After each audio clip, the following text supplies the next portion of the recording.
Assalamu alaikum, 9th class. Hope you all are fine. This is your fourth online lecture of maths, and today our topic is relationship between LCM and HCF. ये page number 76 पे आपके पास mention है आपकी book में LCM और HCF का जो relationship है ये इक्वल होता है दो पोलिनोमियल के प्रोडक्ट के. इट मीन्स के P of x multiply by Q of x is equal to LCM multiply by HCF, यानी कि LCM और HCF का जो प्रोडक्ट है वो इक्वल होता है दो पोलिनोमियल्स के प्रोडक्ट के इक्वल. एक्सरसाइज 4.3 क्वेश्चन नंबर 4 के ऊपर आप आएँ. इस क्वेश्चन में स्टेटमेंट दी हुई है कि the HCF of two polynomials is y-7 and their LCM is y³ - 10y² + 11y + 70. दो पोलिनोमियल्स का HCF जो है वो क्या है, y-7 है, और उन दोनों पोलिनोमियल्स का जो LCM है वो किसके इक्वल है, इसके इक्वल है. If one of polynomial is, उन दोनों में से एक पोलिनोमियल जो है वो किसके इक्वल है, y² - 5y - 14 के. तो आप फाइंड करें दूसरे वाला पोलिनोमियल. अब दो पोलिनोमियल्स कौन से थे, मैंने आपको जैसे बताया उसमें डेफिनेशन में कि डिनोट करते हैं, एक को आप P of x से और दूसरे को Q of x से. तो यहाँ पर आपका उसने मेंशन किया है कि एक पोलिनोमियल, यानी कि आप P of x ले लें या Q of x ले लें, उन दोनों में से कोई एक जो है वो किसके इक्वल है, y² - 5y - 14 के. तो आपने जो है वो दूसरे वाले की जो है वैल्यू फाइंड करनी है कि दूसरा पोलिनोमियल किसके इक्वल होगा. सोल्यूशन में आप आ जाएँ इस क्वेश्चन के, तो उसमें सबसे पहले आप मेंशन कर देंगे यहाँ पे क्वेश्चन आंसर में कि जो चीज़ें आपको गिवन दी हुई हैं क्वेश्चन. फर्स्ट आपके पास था HCF, तो आपने लिख दिया HCF is equal to y-7, LCM जिसके इक्वल था वो लिख दिया. फिर P of y equal to y² - 5y - 14. मैंने P जो पोलिनोमियल है उसको जो है मैंने नाम दे दिया, इसके इक्वल रख दिया मैंने जो चीज़ हमें गिवन थी. और Q of y जो है उसको हमने लिख दिया कि इससे हमने क्या करना है, फाइंड करना है. ये आपकी मर्ज़ी, आप Q को जो है वो ये वैल्यू असाइन कर दें और P को फाइंड कर लें, या फिर P को जो है वो आप वही जो वैल्यू गिवन है उसको लिख दें और Q वाली फाइंड कर दें. यहाँ पर y हमने इसलिए लिखा है बिकॉज हमारे पोलिनोमियल्स में जो वेरिएबल यूज़ हो रहा है वो y यूज़ हो रहा है. अगर यहाँ पे सारों में x यूज़ हो रहा होता, x की टर्म आई होती, तो अब यहाँ पे आप P of x लिखते, Q of x लिखते. अब फार्मूले के ऊपर आ जाएं, तो फार्मूला है हमारे पास P of y multiply by Q of y equal to LCM multiply by HCF. Formula लिखने के बाद आपने उसमें वैल्यूज़ पुट कर देनी है जो क्वेश्चन में आपके पास मेंशन थी. P of y की जगह आपने उसकी वैल्यू लिख दी, multiply Q of y as it is, LCM की जगह उसकी वैल्यू मल्टीप्लाई बाय HCF. अब ये देखें दोनों मल्टीप्लाई हो रहे हैं ना, तो ये आपके पास मल्टीप्लाई होने के बाद एज इट इज़ आ गया y³ - 10y² + 11y + 70, और साथ ही उसके मैंने लिख दिया y-7. और यहाँ पर अब आप देखें कि ये आपके पास है P of y की वैल्यू और ये है Q of y. इसमें हमने फ़ाइंड किसको करना है, Q of y को फ़ाइंड करना है. तो अलजबरा में आप ये चीज़ जानते हैं कि जिस चीज़ को हमने फ़ाइंड करना होता है उसको आपने क्या करना है, सिंगल कर देना है, अकेला करना है. उसके साथ जो वैल्यू है उसको आपने यहाँ से रिमूव करवाना होता है. तो अब आप यहाँ पे देखें कि Q of y के साथ ये चीज़ यहाँ पे क्या हो रही है, मल्टीप्लाई हो रही है इस साइड के ऊपर, तो ये दूसरी राइट साइड के ऊपर आके क्या हो जाएगी, डिवाइड हो जाएगी. तो ये यहाँ पर आपके पास इसके साथ मल्टीप्लाई था, इधर आके आपके पास डिवीजन में आ गया. अब Q of y जो है वो सब के इक्वल आ गया. इसको अब आपने आगे क्या करना है, मज़ीद सिंप्लीफाई करना है. सिंप्लीफाई करने के लिए आप ये देखें कि ये तो एक लीनियर फैक्टर है, इसको आप यहाँ पर साइड पे रखते हैं. ये और ये जो है आपस में जो है वो क्या हो रहे हैं, डिवाइड हो रहे हैं. तो आप इस पोलिनोमियल को और इसको जो है वो डिवाइड कर दें, और डिवाइड का वही तरीका है डिवीजन का जो मैंने आपको HCF के क्वेश्चन में बताया था कि आप एक वैल्यू जो है वो अंदर की साइड पे लिख देते हैं और एक वैल्यू जो है बाहर की साइड पे लिखते हैं जो डिवाइज़र होती है. तो बाहर जो लिखते हैं वो आपके पास छोटी वाली टर्म होती है और जो अंदर वाली लिखते हैं वो आपके पास बड़ी वैल्यू. तो इसमें आपके पास वैसे भी मेंशन है कि ऊपर की तरफ ये लिखा हुआ है, तो इसको आपने डिवीजन में इनसाइड लिख देना है, और ये आपके पास बाहर डिवाइज़र होगा, इससे आपने क्या कर देना है, डिवाइड करवा देना है. तो इस और इस वाली टर्म को जो है वो आपने क्या करना है, डिवाइड करना है, और उसके बाद आपका जो आंसर आएगा उसको आपने आगे राइट कर देना है. अब ये देख सकते हैं आप कि यहाँ पे y cube minus 10 y square plus 11 y plus 70, इसको मैंने यहाँ पे लिख दिया और बाहर डिवाइड किससे हम करवा रहे हैं, y square minus 5 y minus 14 से। इसका वही तरीका है आपके पास कि आप फर्स्ट टर्म यहाँ की इधर लिख लें और उसके साथ डिवाइड करवा दें किसको, यहाँ पे जो फर्स्ट टर्म है उसके साथ। तो अब इसमें आप देखें कि ये कैंसिल हो रहा है, वाई स्क्वायर इसके क्यूब पावर से कैंसिल होकर रिमेनिंग कितनी रहेगी, एक पावर। तो ये आंसर टोटल इसका क्या बनेगा, वाई बनेगा। तो इस वैल्यू को जो है वो आपने कहाँ लिख देना है, इधर क्वोशंट में लिखना है, और यहाँ पे जो वैल्यू लिखी जाती है उसको फिर हमने इसके साथ जो है वो क्या करवाना होता है, मल्टीप्लाई करवाना होता है। तो अभी यहाँ पे लेट्स सपोज ये सिर्फ वाई लिखा हुआ है, तो अब ये वाई जो है वो आपका इसके साथ मल्टीप्लाई होगा, तो y into y square y cube आ जाएगा, minus plus minus 5y into y 5y square minus plus minus 14 into y 14y।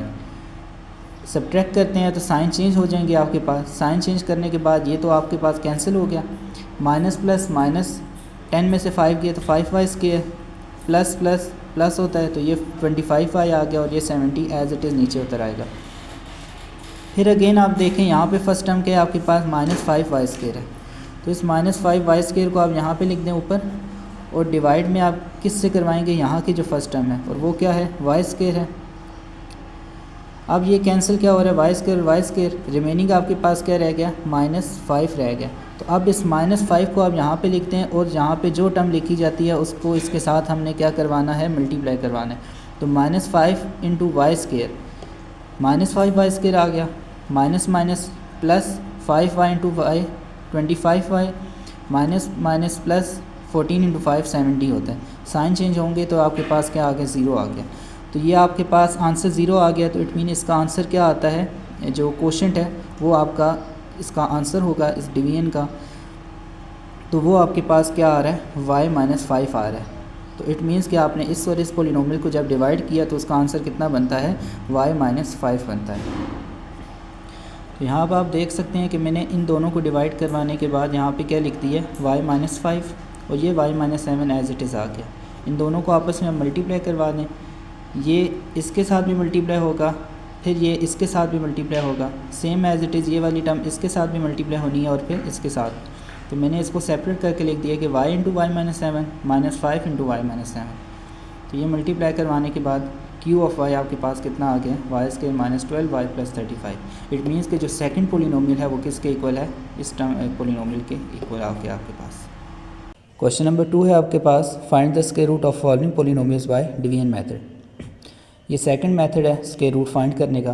Factorisation भी और डिवीजन भी, ये दोनों आपने पहले भी हम इसको डिस्कस कर चुके हैं। जो आपने पहले डिवीजन की थी उसमें और इसमें थोड़ा सा डिफरेंस है। जो स्क्वायर रूट की डिवीजन है इसमें आपने जो नंबर्स मल्टीप्लाई करने होते हैं वो सेम नंबर्स मल्टीप्लाई करने होते हैं। तो ये आपके पास पोलिनोमियल था, आपने डिवीजन का साइन लगा देना और इसके बीच में आपके पास ये पोलिनोमियल एज इट इज़ आपने इसको लिख देना है।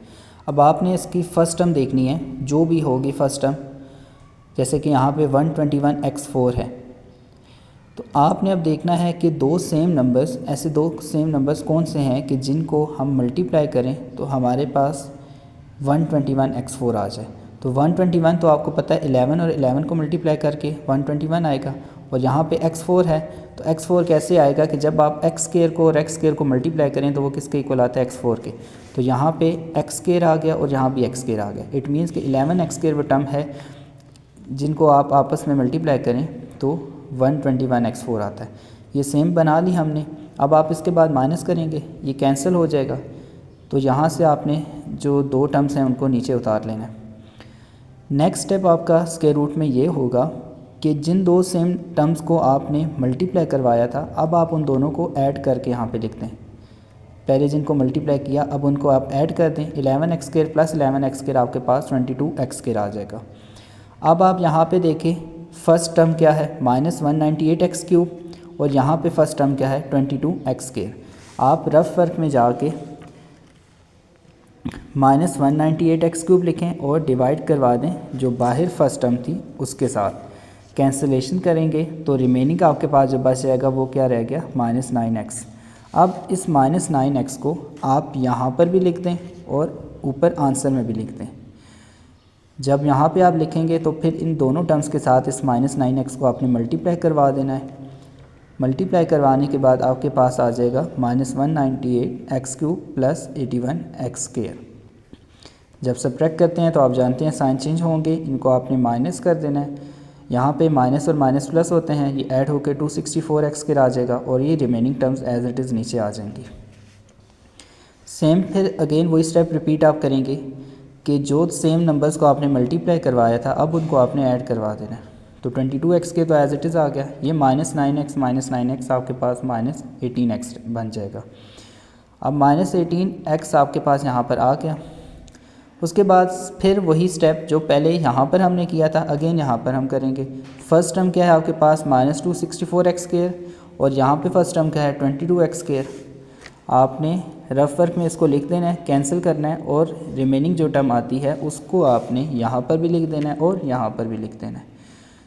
आंसर में जो लिखी होगी उसको आपने इसके साथ मल्टीप्लाई करवाना होता है, तो इनको आप मल्टीप्लाई करवाएंगे तो आपके पास आ गया -264x² + 216x और +144। ये मल्टीप्लाई करवाने के बाद आपके पास ये तीनों टर्म सेम हो गई हैं, कैंसिल हो जाएंगी और रिमेनिंग आपके पास 0 रह जाएगा। तो इसको आंसर की फॉर्म में जो आप लिखेंगे कि स्क्वायर रूट जो है वो आपके पास इस पोलिनोमियल का वो आ जाता है +-11x² -9x -12। ये जो ऊपर वाला है ये आपके पास आंसर होगा उसका, यही स्क्वायर रूट उसका कहलाएगा। इसका थर्ड पार्ट है x4 -10x³ y + 27x² y² -10xy³ + y4। Same उसी पैटर्न पे उसी स्टेप से आपने पोलिनोमियल को लिख देना है। देन फर्स्ट टर्म क्या है x4 है, दो सेम टर्म्स आपने देखनी है कि जिनको हम मल्टीप्लाई करें तो x4 आ जाए, तो वो x² और x² था, ये x4 आ गया, सेम बन गई ये टर्म, ये माइनस होगी कैंसिल हो गया, ये दो टर्म्स आपने नीचे उतार लेनी है। फिर इसके बाद क्या स्टेप होता है कि जब मल्टीप्लाई करवा दें तो जो दो सेम टर्म्स आपने मल्टीप्लाई की होती हैं अब उनको आपने ऐड करना होता है और यहाँ पे लिखना है। x² और x² ऐड होकर 2x² आ जाएगा। अब यहाँ पे फर्स्ट टर्म -10x³ y है और बाहर 2x² है, इसको आप यहाँ पे लिख के कैंसिल करवा देंगे तो रिमेनिंग आपके पास कैंसिलेशन के बाद -5xy आता है। -5xy आपने यहाँ पर भी लिख देना है और आंसर में भी लिख देना है। इस -5xy के साथ आपने इन दोनों टर्म्स को मल्टीप्लाई करवाना है।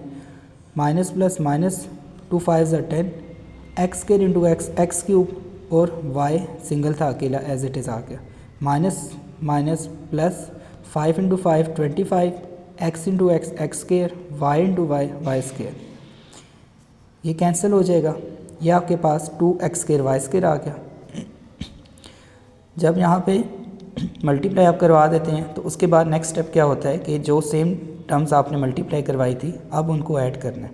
तो -5xy -5xy -10xy आ जाएगा। उसके बाद फर्स्ट टर्म आपके पास यहाँ पे 2x² y² है और यहाँ पर 2x² है, इनकी डिवीजन करा दें यहाँ पे आप रफ वर्क में, तो ये कैंसिल होने के बाद रिमेनिंग y² रह जाता है। वो प्लस y² आपने यहाँ पर भी लिख देना है और यहाँ पर भी। तो आंसर वाला y² आपने इस तीनों टर्म्स के साथ मल्टीप्लाई करवा दें ताकि ये सेम टर्म्स आ जाएं। इनको मल्टीप्लाई करवाया 2x² को y² के साथ, तो 2x² y² minus plus minus 10xy को जब आप y² के साथ मल्टीप्लाई करेंगे तो 10x as it is y × y² y³ और प्लस y² × y² जो है वो क्या हो जाता है y4। तो ये कैंसिल हो जाएंगे और रिमेनिंग आपके पास 0 आ जाएगा। तो इसका भी आप स्क्वायर रूट जो है वो लिख लेंगे कि +- x² - 5xy + y² आपके पास इसका स्क्वायर रूट आ गया। इसका पार्ट 1 और पार्ट 4 जो है सेम इन्हीं पैटर्न पे आपने ख़ुद करना है और यही आपका जो है वो होमवर्क है और इसकी प्रैक्टिस भी आपने करनी है।